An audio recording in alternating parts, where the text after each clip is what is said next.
मुख्यमंत्री एकनाथ शिंदे यांनी उद्धव ठाकरेंना टोला लगावला। कोमट पाणी प्यायला सांगून सरकार चालत नाही असं शिंदेंनी म्हटलं। 23 तारखेला आनंदोत्सव साजरा करायचा असं महत्त्वाचं विधान देखील मुख्यमंत्री एकनाथ शिंदेंनी केलं। महायुती 23 तारखेला विजयाचा गुलाल उधळणार असल्याचं शिंदेंनी म्हटलं, तर आम्ही मोदींच्या पावलावर पाऊल ठेवून चालतोय असं देखील वक्तव्य शिंदेंनी केलंय।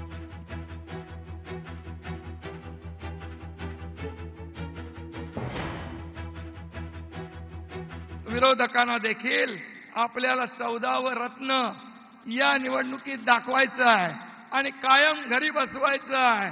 महायुतीचं सरकार आणायचं आहे। महायुतीच्या 23 तारखेच्या विजयाची ही नांदी आहे। 23 तारखेला गुलाल उधळायचं, मोठे फटाके फोडायचे आणि आनंदोत्सव साजरा करायचा। महाराष्ट्राच्या मुख्यमंत्री 2.5 वर्षात काय केलं आपल्याला माहित आहे। घरात बसून कोमट पाणी पित होते आणि दुसऱ्यालाही सांगत होते कोमट पाणी प्या, कोमट पाणी प्या। फेसबुक लाईव्ह वर सरकार चालते का?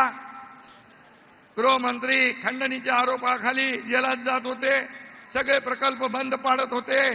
जलयुक्त शिवार, मराठवाडा वॉटर ग्रीड, मेट्रो, सगळी कामं बंद आणि या कामामधले स्पीड ब्रेकर, देवळं बंद होती, भ्रष्टाचाराची दुकानं राजरोसपणे सुरू होती। लोकशाही मराठी ऐका, पहा, जागरूक रहा।